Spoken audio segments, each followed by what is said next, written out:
Hello, I'm Jack Pursley, the representative for Team 3 of the Cybersecurity Web Hardening project. I'll be going through the project we were given and how we successfully worked together to secure and protect our server. So here in this slide, we have our final deliverables, including our risk assessment phase, where we were given our IP address to the server to find as many security vulnerabilities as possible. Our risk mitigation phase, where we then had to fix the bugs while continuing to find and fix other vulnerabilities, and the offense/defense phase, where we were given a target IP address to try and attack and defend from. After these phases, we then took all our data to finalize our conclusion report. So in phase one, it had us taking time to look at all the issues that the server we were given had. We identified the most important parts of the server infrastructure and then prioritized them most to least vulnerable, as well as taking into account the severity of each risk.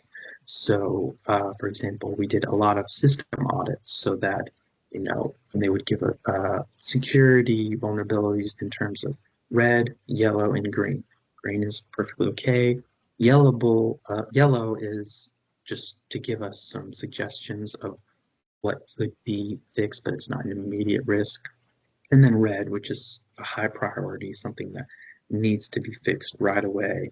And so in phase two, we created various policies that we could look back on to follow, show that we were understanding what needed to be fixed as we went along through this phase. We also made a ton of changes to the server itself, including kernel hardening key pairs being updated and enabling DNS-SEC. And these things, basically, they help defend against various spoofing attacks. It's mostly what they do. And we also added a ton of Apache security headers, which help beef up our security again. And also, we installed a number of software programs such as Mod Security and Fail2Ban as well. Then in phase three, we split up so that some of us were working on the red team or offense, and some of us were working on the blue team or defense.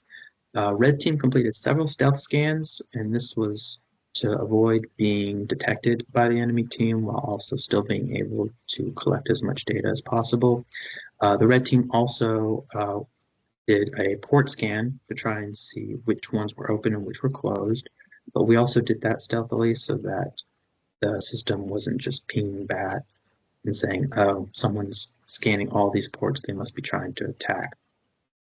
We only opened ports that we thought might be open. These included port 22, 25, and 443. And it was mainly port 22 that they were operating from, that they were hosting. Over on the blue team side, we did penetration testing on our own server to gauge the ways the other team may attack and how safe our server really was to really show if our bug squashing was effective.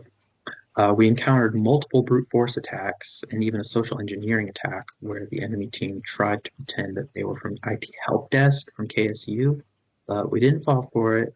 And we also got a lot of data from the other team's server at the same time. So that's a brief overview of our project, and thank you for